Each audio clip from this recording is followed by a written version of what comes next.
Hey guys, it's B-Rob. It's the Food for Thought Faith Cast, and man, it's a beautiful day, but yesterday was not good. It was bad. Ask yourself, why would anybody want Charlie Kirk dead? They're saying foreign intelligence.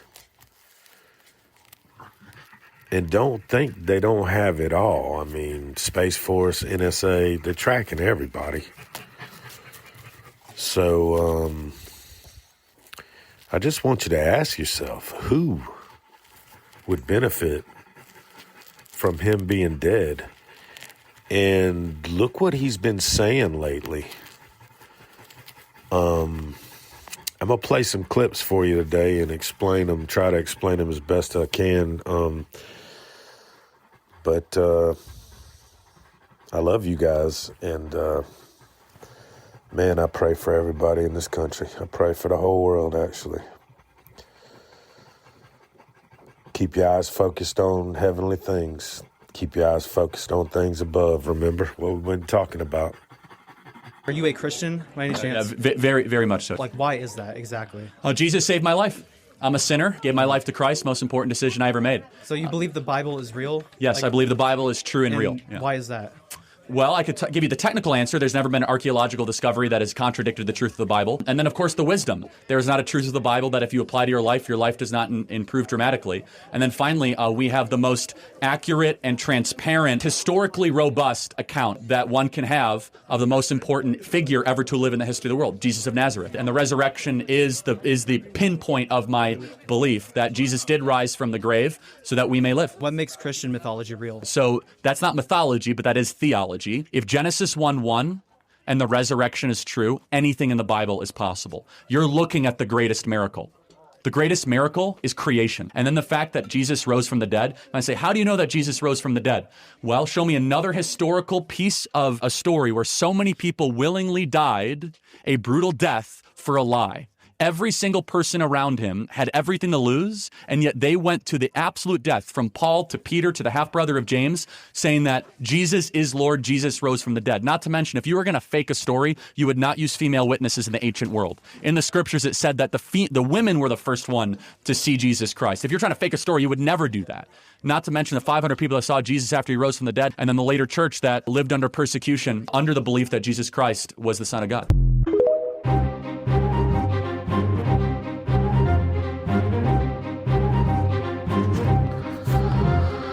Man, what a crazy day. What a crazy day. Stephen Miller just posted, there is an ideology that has steadily been growing in this country which hates everything that is good, righteous, and beautiful, and celebrates everything that is warped, twisted, and depraved. It is an ideology at war with family and nature. It is envious, malicious, and soulless. It is an ideology that looks upon the perfect family with bitter rage while embracing the serial criminal with tender warmth. Its adherents organize constantly to tear down and destroy every mark of grace and beauty while lifting up everything monstrous and foul. It is an ideology that leads always inevitably and willingly to violence. Violence against those who uphold order, who uphold faith, who uphold family, who uphold all that is noble and virtuous in the world. It is an ideology whose one unifying thread is the insatiable thirst for destruction. We see the workings of this ideology in every posting online cheering the evil assassination that cruelly robbed this nation of one of its greatest men. Postings from those in positions of institutional authority, educators, healthcare workers, therapists, government employees, reveling in the vile and sinister with the most chilling glee. The fate of millions depend upon the defeat of this wicked ideology. The fate of our children, our society, our civilization hinges on it. Now we devote ourselves with love and unyielding determination to finishing the indispensable work to which Charlie bravely devoted his life and gave his last measure of devotion. Joe M. replies to that post and says in 3 words, he just says simply 3 words, it's called Satanism. Food for thought.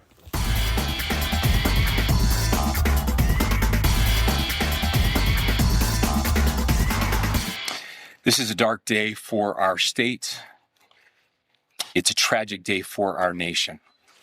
And I want to be very clear that this is a political assassination.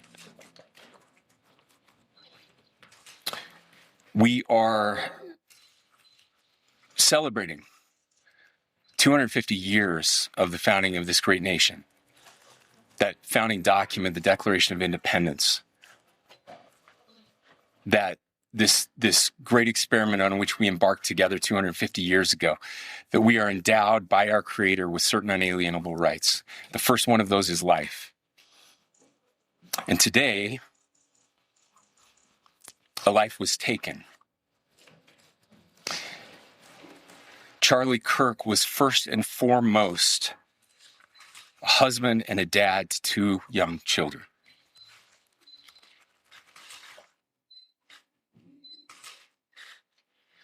He was also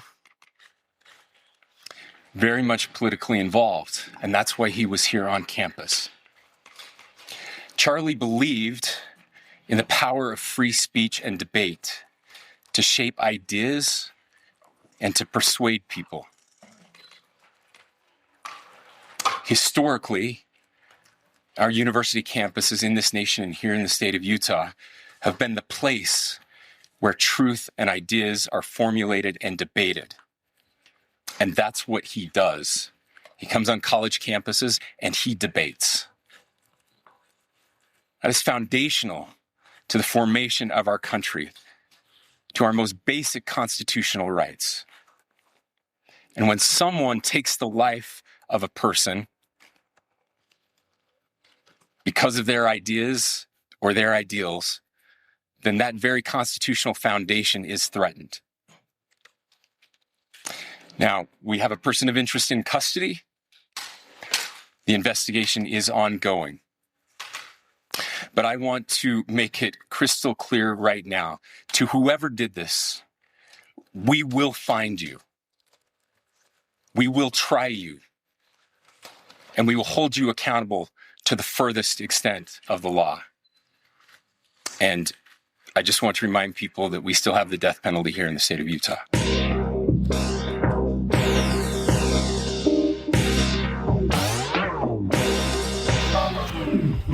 Hey guys, it's B-Rob, and now I'm seeing a report on X that a private jet took off from a private airport 12 minutes away from the shooting, and they turned their radar off illegally after 20 minutes into the flight.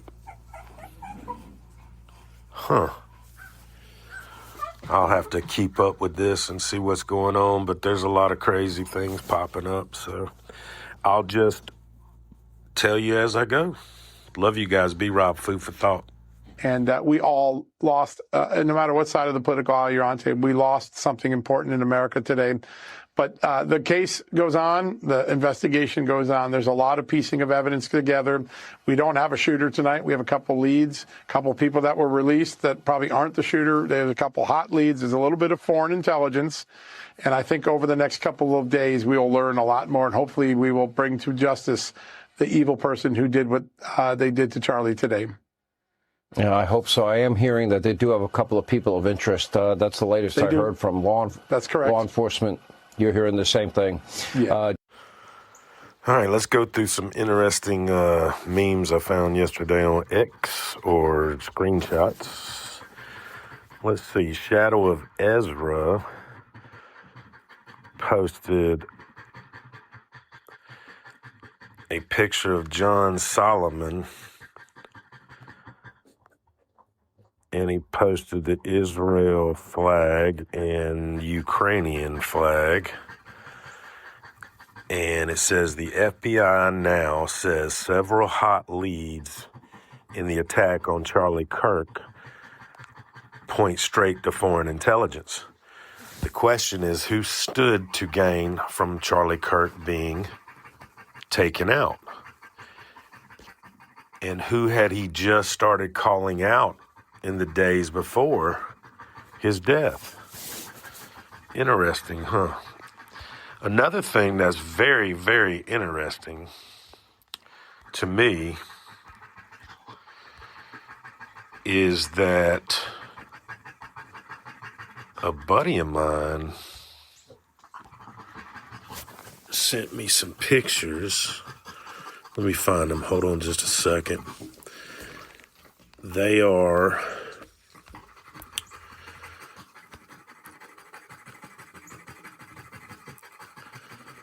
This is what the Minister of National Security, Chairman of Jewish Power. I don't really know his name because it's foreign to me, but he posted the collusion between the global left and radical Islam is the greatest changer or the greatest danger to humanity today. Charlie Kirk saw the danger and warned about it, but the bullets of despicable murderers struck him. Thank you, Charlie, for your support of Israel and your struggle for a better world. My condolences to the family, to his wife and children, to President Trump, and to the American nation. Rest in peace, Charlie. May your memory be a blessing.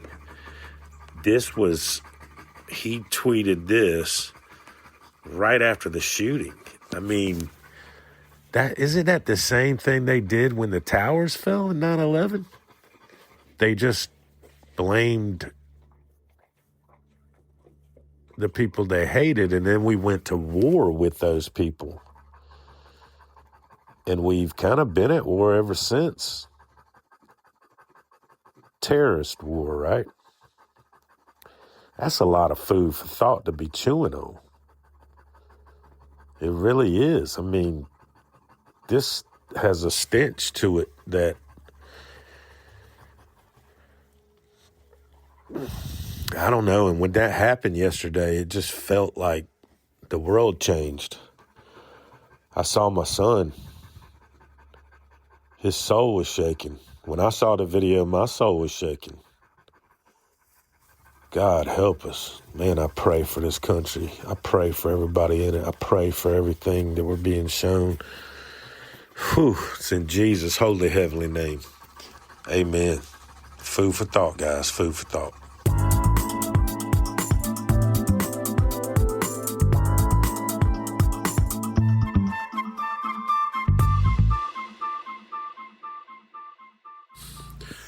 Warning, this right here is out there.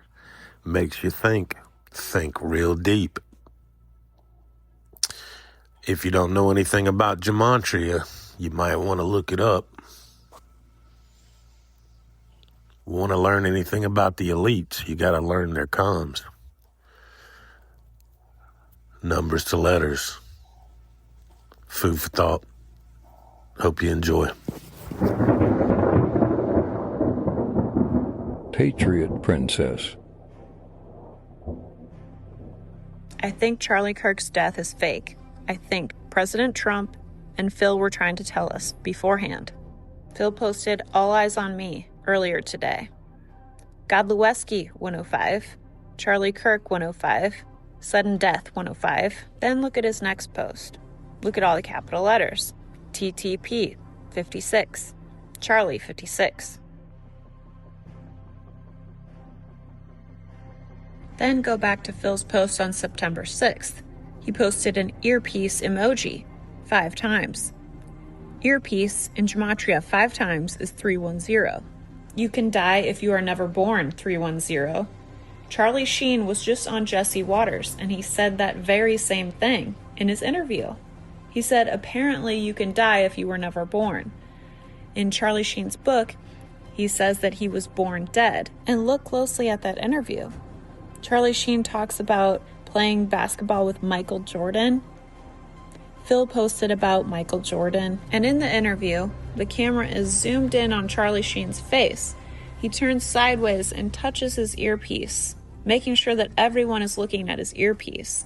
You can also see Jesse Waters' earpiece very clearly. Earpiece 62, shot 62, and Charlie was being interviewed. Refuses to accept, and I said, Michael, you know the whole thing was filmed. He's like, doesn't matter. Doesn't matter. Never happened. He can never accept it. Yeah. So you went on. It was cool. It was cool. Oh, absolutely. Yeah. You went on to star in Platoon. Took your career to a whole nother level. Johnny Depp was one of your co-stars. Now let's look at President Trump's post this morning at 8:44 a.m. Look at all the words that are highlighted. Animal, 50. Utah, 50, where Charlie Kirk was shot. Bush, 50. Bush did 9/11. What's tomorrow? 9/11. Quick, 61. Fake death, 61. There is no doubt, 175. March 14th, 175, which is March Madness, which is Q-Post 911, which is tomorrow, 911. Look at the end of Trump's post. It says, God bless him, 113. Think mirror 311. Spell 311 out, comes to 119. George Floyd, 119. Is the truth about 9/11 and George Floyd going to come out? That all these false flags are planned and inside jobs? What about JFK's death? Is that truth going to come out? That it was an inside job? And that the bad guys were planning to kill him? But the good guys were ahead of the game? So they had to fake his death? Just like Charlie Kirk? Look closely at the JFK video. His head explodes in the convertible. Jackie doesn't even flinch. Most women that see their husband get shot, right there, they'd be screaming. She doesn't even flinch. She's so serious, deadpan. She picks him up, runs to the back of the car, grabs something that's handed to her, and goes back to him. Not once does she scream, duck, cry, nothing. Looks planned to me. Looks fake. She knew it was coming. What if that's Hollywood exploding blood that you saw at Charlie Kirk and on JFK? What if bad guys did plan to kill JFK, Diana, Jr., Charlie Kirk, etc.? But good guys are in control and always ahead of the game. What if we are in a psychological operation with good guys in control, awakening the masses to the truth? What if there was a satanic cabal in charge and the good guys had to fight fire with fire? They had to survive by fake deaths. It was about the art of war. They had to confuse their enemy, like Diana says. I was a problem, full stop. Never happened before. What do we do with her? Can't we pack her off to somewhere quietly rather than campaign against her? She won't go quietly. That's the problem. I'll fight till the end. Because I believe that I have a role to fulfill. Well, the enemy was my husband's department. Because I always got more publicity. My work was discussed much more than him. And, you know, from that point of view, I understand it. But I was doing good things, and I wanted to do good things. I was never going to hurt anyone. I was never going to let anyone down. But you really believe that it was out of jealousy that they wanted to undermine you? I think it was out of fear. Because here was a strong woman doing her bit. And where was she getting her strength from? To continue. Did you hear what she said? She said full stop. And she will fight till the end.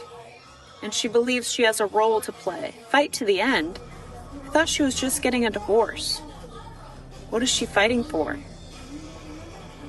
Maybe the truth about Prince Charles and the royal family and what's really going on at Buckingham Palace is going to be coming out soon, as well as the truth about Diana's death being fake death.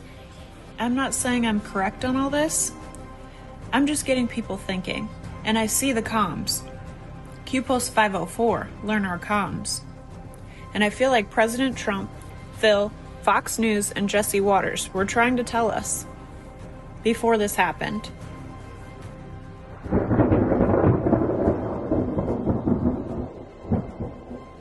Patriot Princess.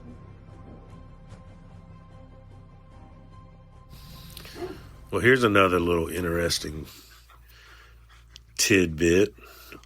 Erica Kirk tweeted Psalm 46:1, the verse Psalm 46:1. And if you go to the keyboard to Q-Drop 461, what makes a good movie? Great actors. Q. Interesting that she posted that after the horrific assassination yesterday of her husband. Interesting. Very interesting. Food for thought.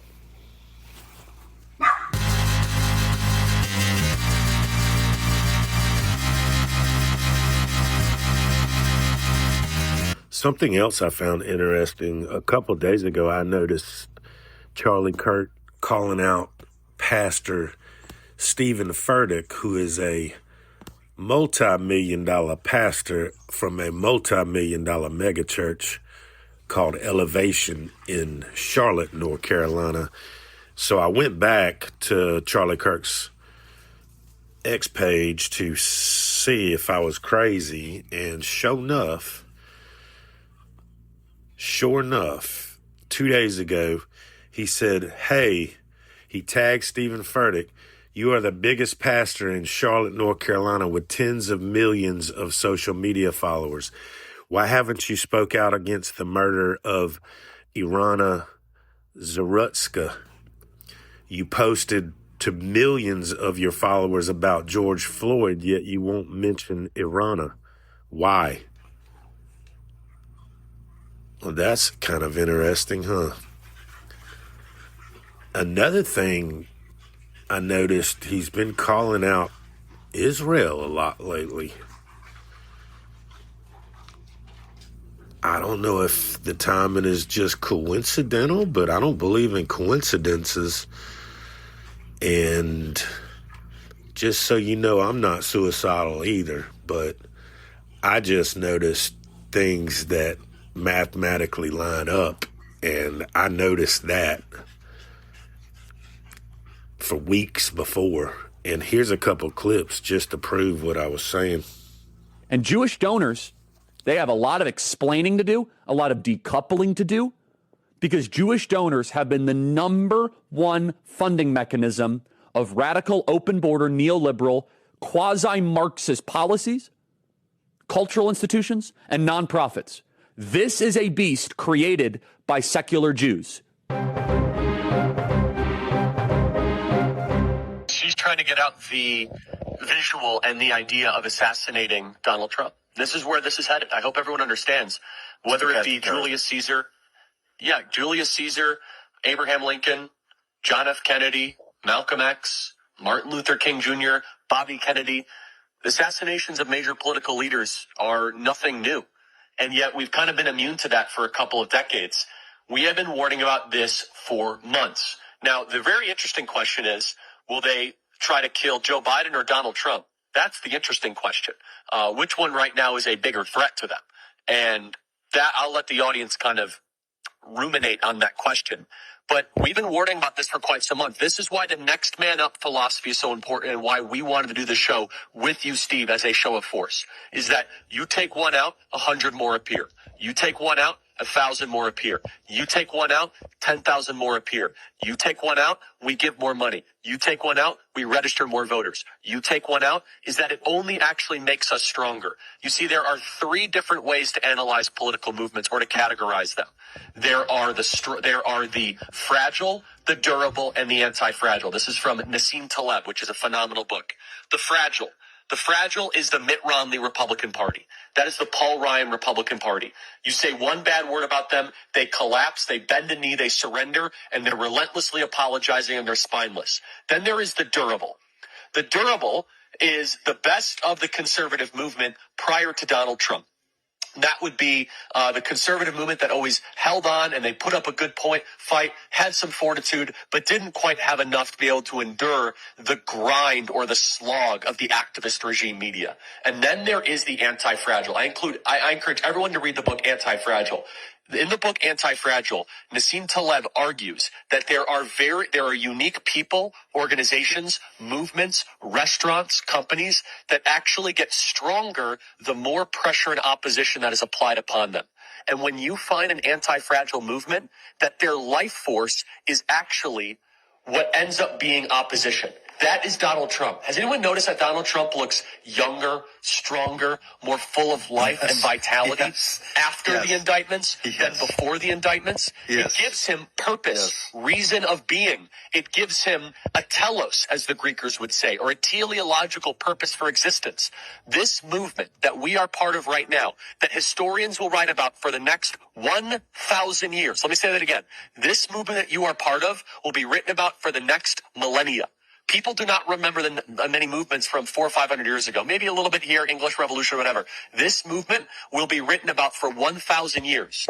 And when the history books are written, it will befuddle historians 600, 700, 800 years from now. Why is it that the people that had so much to lose, the Steve Bannons, the Peter Navarros, the Donald Trumps, they kept on doubling and tripling down? Because full of fortitude and that resolute spirit, we have the chance to influence the arc of history, as the left-winger Hegelians would always say. The arc of history always bends towards justice. How about this? The arc of history will bend back towards citizen-led government, not subjects, not slaves. And we will use this dark moment as they cart you off tomorrow, Steve, and put you in handcuffs, and we say goodbye for 123 days. For 123 days, I will work harder than I ever have my entire life. This is repulsive. This is disgusting. It is outrageous. And it is a call to action for every citizen watching right now to do more. You are not doing enough. I am not doing enough because one of our on-field commanders is getting taken off for 123 days. What are we going to do about it? Okay, now let's circle back.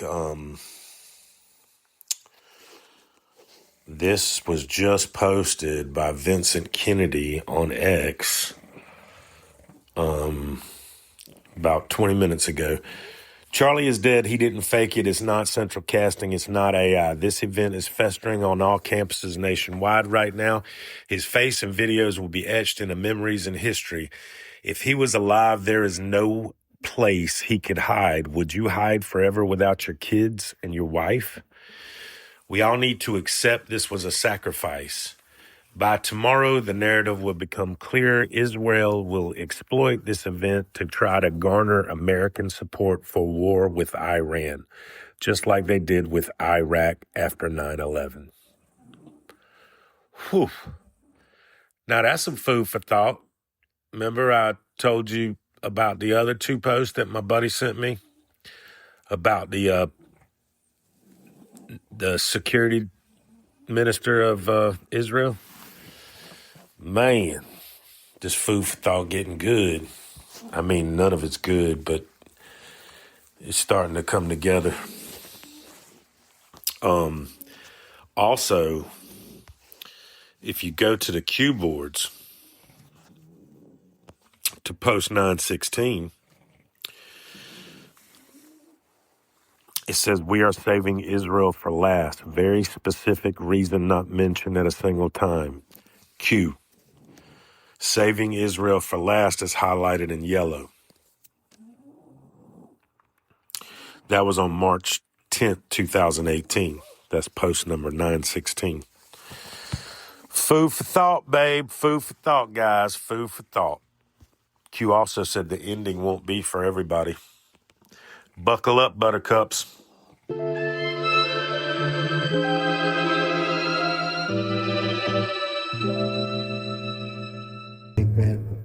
But do the best we can. Anything in the investigation or anything on the latest that you've heard from the FBI or Cash Patel? They've reported to me so far. Pretty much what you're seeing in the news is what it is. They have a virtual manhunt out there, so we'll see what happens. But we hope we get them. Thank you, Mr. President. Let's go. Look. Thank you. Did Trump just say virtual manhunt? Is that code word for Space Force? NSA? Food for thought. To my great fellow Americans, I am filled with grief and anger at the heinous assassination of Charlie Kirk on a college campus in Utah. Charlie inspired millions, and tonight, all who knew him and loved him are united in shock and horror. Charlie was a patriot who devoted his life to the cause of open debate and the country that he loved so much, the United States of America. He fought for liberty, democracy, justice, and the American people. He's a martyr for truth and freedom, and there's never been anyone who was so respected by youth. Charlie was also a man of deep, deep faith, and we take comfort in the knowledge that he is now at peace with God in heaven. Our prayers are with his wife, Erica, the two young, beloved children, and his entire family, who he loved more than anything in the world. We ask God to watch over them in this terrible hour of heartache and pain. This is a dark moment for America. Charlie Kirk traveled the nation, joyfully engaging with everyone interested in good faith debate. His mission was to bring young people into the political process, which he did better than anybody ever, to share his love of country and to spread the simple words of common sense. On campuses nationwide, he championed his ideas with courage, logic, humor, and grace. It's a long past time for all Americans and the media to confront the fact that violence and murder are the tragic consequence of demonizing those with whom you disagree day after day, year after year, in the most hateful and despicable way possible. For years, those on the radical left have compared wonderful Americans like Charlie to Nazis and the world's worst mass murderers and criminals. This kind of rhetoric is directly responsible for the terrorism that we're seeing in our country today, and it must stop right now. My administration will find each and every one of those who contributed to this atrocity and to other political violence, including the organizations that fund it and support it, as well as those who go after our judges, law enforcement officials, and everyone else who brings order to our country.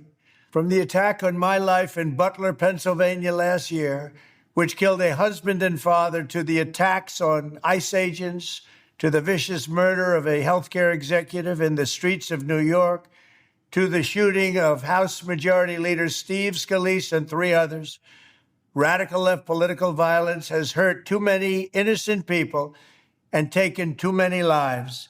Tonight, I ask all Americans to commit themselves to the American values for which Charlie Kirk lived and died, the values of free speech, citizenship, the rule of law, and the patriotic devotion and love of God. Charlie was the best of America, and the monster who attacked him was attacking our whole country.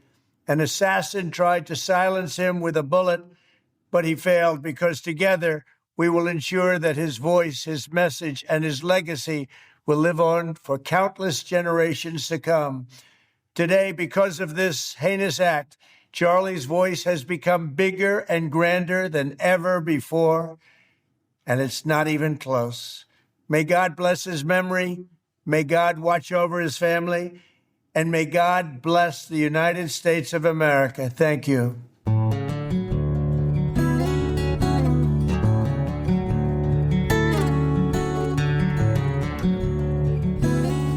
Hey guys, this is B-Rob. We'd like to dedicate this episode to Charlie Kirk and his family, his beautiful wife Erica, his 2 kids, his extended family. We love you guys. We're praying for you. The whole world is praying for you. And most of all, the whole world is watching. God bless.